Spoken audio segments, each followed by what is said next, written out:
Welcome to ShortTooth's Prometheus review, the much anticipated prequel to Ridley Scott's fine Alien film, David Cameron's Aliens, David Fincher's Alien 3, and the possibly forgettable Alien Resurrection.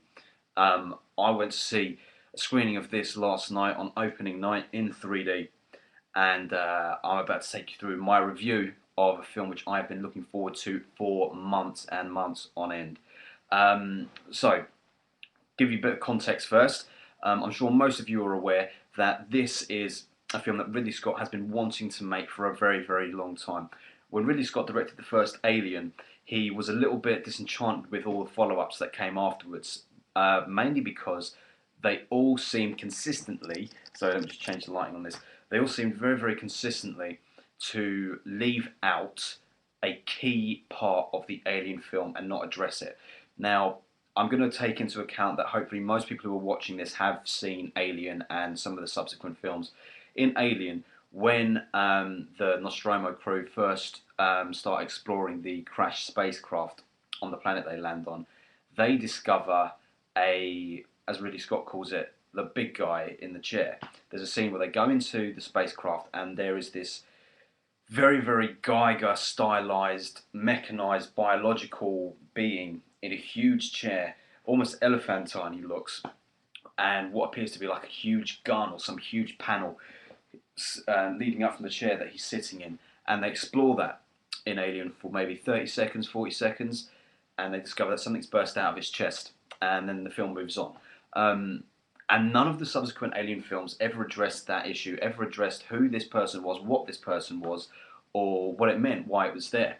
And Ridley Scott looked at this, by the end of the franchise, he realised that no one had addressed it and said, okay, I'm going to make a film which explores the origins of this somehow. Interesting to note, actually, that when Ridley Scott was releasing Alien, he had to argue with the studio to keep that very, very brief scene in of that creature in the chair. The studio said it does nothing, it slows the film down, scrap it. And Ridley Scott fought tooth and nail to keep that scene in. Now, I'm very interested as to whether at that point when he was making the film, he actually knew what that creature, that character, meant for the whole Alien series, for the whole mythology behind it, or whether Prometheus is something that he came up with much, much later, or if the very fine grains of the idea were already there at the beginning. Either way, he has created Prometheus in an attempt to explain it. Now, important to say, before I saw this film, read many reviews. I stayed away from any spoilers and that sort of thing, but like everyone else, I got very excited by the trailer. I was massively eager and super keen to see this movie, but I avoided as much of the plot details as I could. What I did know, and what Ridley Scott has said for a very, very long time, is that this is not an Alien film. It's set before Alien and inhabits the universe, the world that was created in his first Alien film, but it is not another Alien film. It's something else. It's so important, if you're going to watch this film, to bear that in mind before you go in. Do not go in expecting an Alien film. It is not an Alien film. It's something outside of that. It goes beyond that. It deals with different themes than that. It's a sci-fi film. Alien was horror, Aliens was action, Alien 3 was very dark and broody and psychological, and Alien Resurrection was, well, I don't really know how to describe that one. But this is very much a sci-fi film, a slow-burning sci-fi film, which is actually extremely, extremely intelligent. So to deal with the story, basically this is set, I can't remember how many years in advance, I think it's something like 30 or 40 years before Alien is set. And we have got a crew on a ship called Prometheus, who, much like the Nostromo, are like a band of ragtag people who are on a mission, and none of them are really aware of what the mission is. But there's two scientists on board who it then transpires, once everyone wakes up out of their very familiar cocoon-like things where they've been in cryostasis or whatever that term's called, when they wake up out of that, they're explained what their mission is. And the two scientists, without giving too much away about the plot, explained that they have been researching caves and temples around the world for years and years and years, and discovered that different civilizations and societies separated by centuries have all had this depiction of a star map up in the sky, where these sort of like subterranean creatures are calling to us to go and visit. visit there.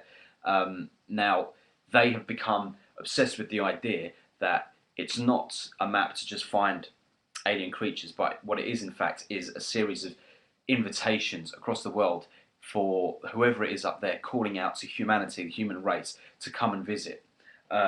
Now, all of the crew on the ship, which you've got a real mixed bag of people, deal with it differently. So you've got some amazing characters in it, I think. A lot of criticism levelled at this movie has been that there's not a lot of character depth, but I think you've got some really well-defined and interesting characters. And when you've got a ship of about 20 people, it's hard to be very in-depth with every one of them. But I think your main characters are very well developed. So you've got Noomi Rapace, who plays one of the young scientists who's eager to discover what's out there. Her belief is that it is our maker, the human race's creators, the maker of the human race, the gods, the god or the gods of human race, if you want. And she's coupled with her boyfriend, her lover, who's also a scientist. You've got on the ship, much like the Ash character from Alien and much like the Bishop character from Aliens, you've got a character called David, who's played by Michael Fassbender. I'm sure you'll have read much about his role. He is absolutely brilliant in it. He plays it very, very, very, very well. He's like a cross between HAL 9000 from 2001 Space Odyssey and something like, he's got the sinisterness of HAL, and he's also got the obedience and subservitude of something quite ridiculous like the young boy from AI, or even Robin Williams in that film. I can't remember what it was called, where he played the android. He plays a very, very interesting character. I don't want to give too much away about it. I can't talk too much about this film in depth because I'm aware that many people won't have seen it. But it's a very interesting character. It's not quite Ash and it's not quite Bishop. It's something that walks the line in between, and you're never quite sure which side of the coin he's going to fall down on. You've got Idris Elba, who's very famous at the moment in Britain for things like Luther, and he's been expanding into more movies, who plays the ship's captain. He harks back to the Colonel from Aliens. He's very similar to him. And you've got Sean Harris, who plays one of the characters. You might recognise him as the Creep from Creep and some other sort of weird films like that. And you've got Charlize Theron, who plays a woman called Miranda Vickers, who's sort of like your bitch for the Prometheus film. She's the company woman, if you will, who's going along on the journey because she's got a vested interest there. And you've got a very small cameo from Guy Pearce in a lot of makeup as Wayland, the person that we'd all be familiar with, those who watch Alien films. Wayland is the name of the company. And this is, you're assuming, this is the guy who set up Wayland Incorporated, or whatever the name is. Anyway, scratching past all that, they land on the planet and they go to try and make the discovery of the life that has called them out there. What is it that's called them out there? And the belief is very firmly that it is our gods, our creators.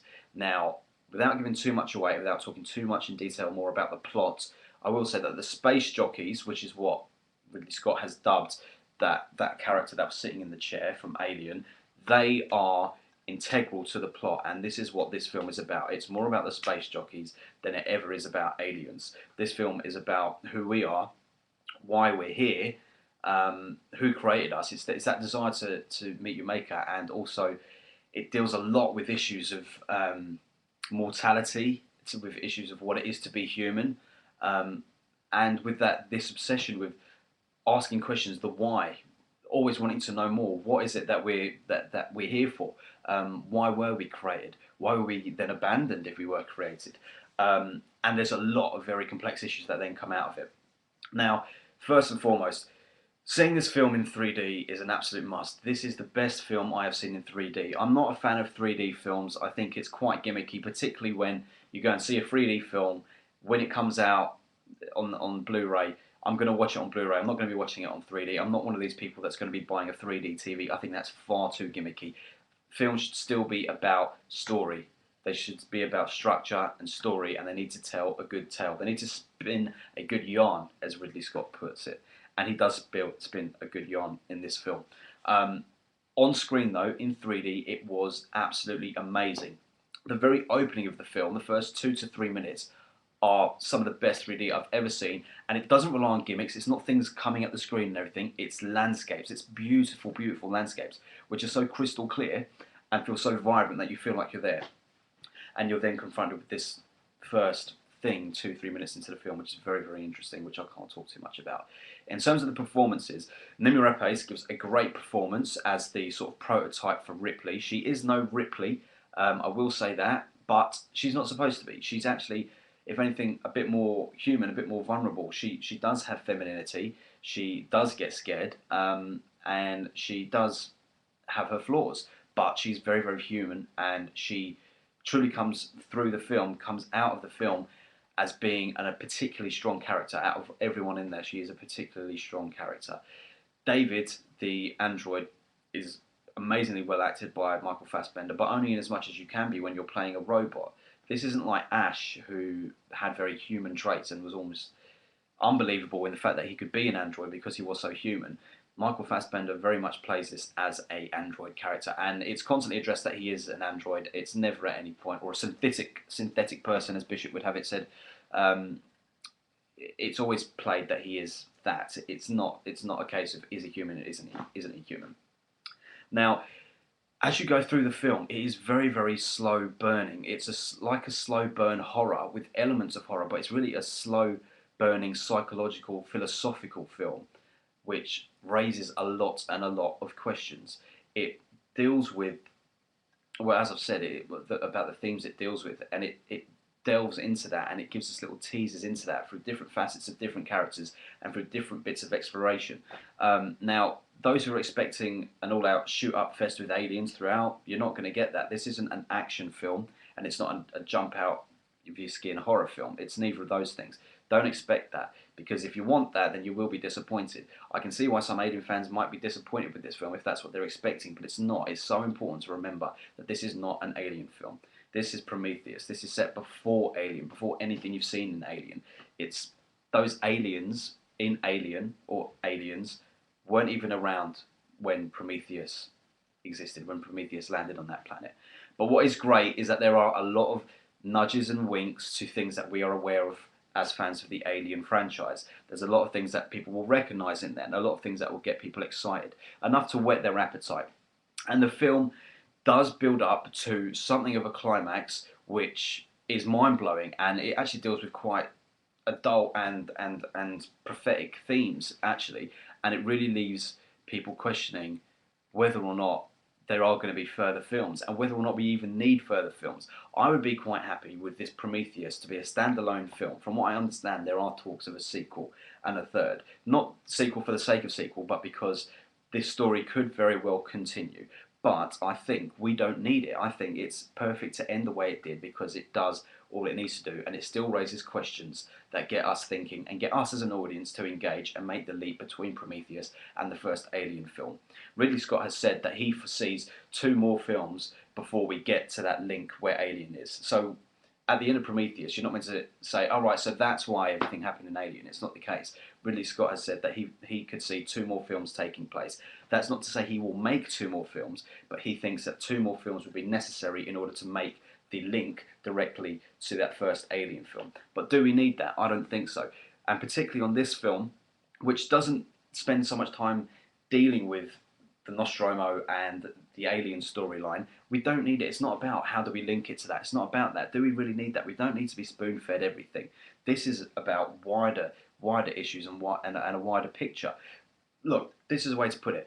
In Alien, you had a crew who dealt very much in reality. Even though this was out space, set in the future, such an elaborate story, we were dealing with space truckers, essentially. They were guys, a majority of the crew were out there against their will, and they were concerned with money and getting home. They wanted to make sure they were paid for the job. They just wanted to do their job. A lot of gripes and concerns that a lot of us can relate to.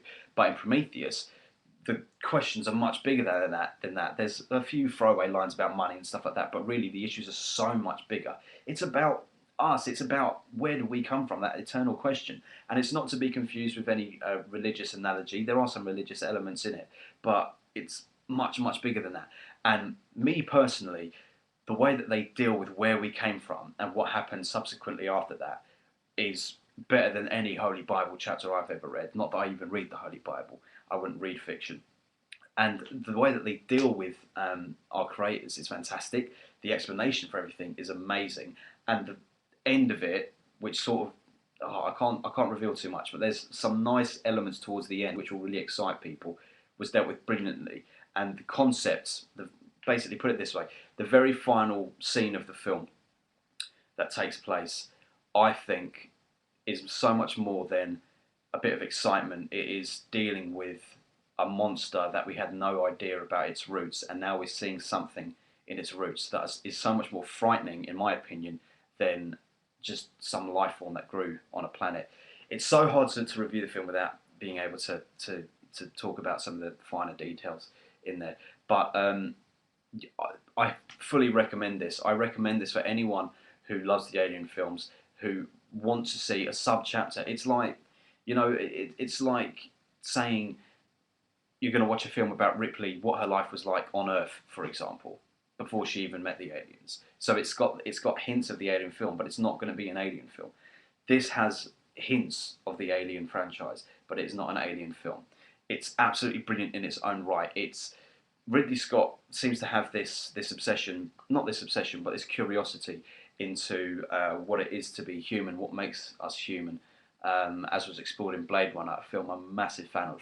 If anything, I would arguably say this shares more similarities with something like Blade Runner than it does with the Alien franchise. Ridley Scott, in my opinion, has transcended both of those films with this. It's epic. It's epic in its brilliance. It's epic in its thoughtfulness, in the questions that it raises. It's going to be very controversial. I fully suspect the whole fallout of this film will be a lot of people divided and a lot of people saying, what? But that's great. It shouldn't be a film that everyone comes away from saying, that was great, that was brilliant. This isn't Avengers Assemble. This is something much deeper than that, something much more thoughtful. Very well made, very well put together. A fantastic score. Brilliant to see all the Geiger designs all over again. Those very sexy, mechanical, biological, organic designs. They're back again, which is great. The acting is great. The story is great. The music is great. I really enjoyed it. I thought it was absolutely fantastic. I can't really say much more than this. I can't. It's something of a redundant review because don't want to give too many details away and I don't want to spoil things. But suffice to say, go and see it. I really hope you're not disappointed, and you won't be disappointed if you just accept that Ridley Scott is a great filmmaker, which he is. He has done a few errors in his time, but overall he's a great filmmaker. And just look at it this way. View Ridley as a fan of the Alien film as well. He's a fan and has decided to make something which resembles it in some ways, but is a completely different story. It's going off on a whole other tangent and it's dealing with a whole completely different set of issues, new set of issues, which are much, much grander and much more magnificent in their ideas. And the questions will really leave you thinking about yourself and life and some of the decisions that you make in life as well. Really excited by it, loved it, was waiting for it for so long, so happy when I finally saw it. You will not be disappointed, I'm sure. Now, it will split people have different opinions, but my personal opinion is it's absolutely brilliant. Out of 10 stars, I'm going to give it 9 out of 10 stars. It was absolutely fantastic. The only things, I can't even think about what could fault it. It's just, I don't know, there was just a little tiny something that didn't make it as grand as I had expected, but that's because it had been built up so much and I was eagerly anticipating it for so long. Go out and check it out. Go and watch it immediately. Stop watching this review, go out and check it out, and please leave me your comments below because I want to know what you thought of it. Absolutely brilliant. Loved it. We'll be buying the Blu-ray as soon as it comes out. Great endings, some great nudges and winks to the series, and some great new ideas. The cast, some of the cast have got a really bright future ahead of them, particularly Noomi Rapace. I'm looking forward to seeing more of things with her in. Like I saw the girl with the dragon tattoo, the original one, and I couldn't really get how good an actor she was. Like I've said before, when there's foreign films, it's hard for me to tell how good the acting is because you spend a lot of time watching the subtitles, so it's hard to tell how much emotion's in their voice on the key words. But in this, I think she's got a really bright future. Michael Fassbender, as always, brilliant. He won't get an Oscar nomination simply because this is a sci-fi film, which is a crime. Guys, go out and check it out immediately, right now. I'm stopping talking. Brilliant, brilliant film. Go and watch it. Prometheus, thumbs up, was fantastic. Go and check it out, and I hope you enjoy it too. Thank you.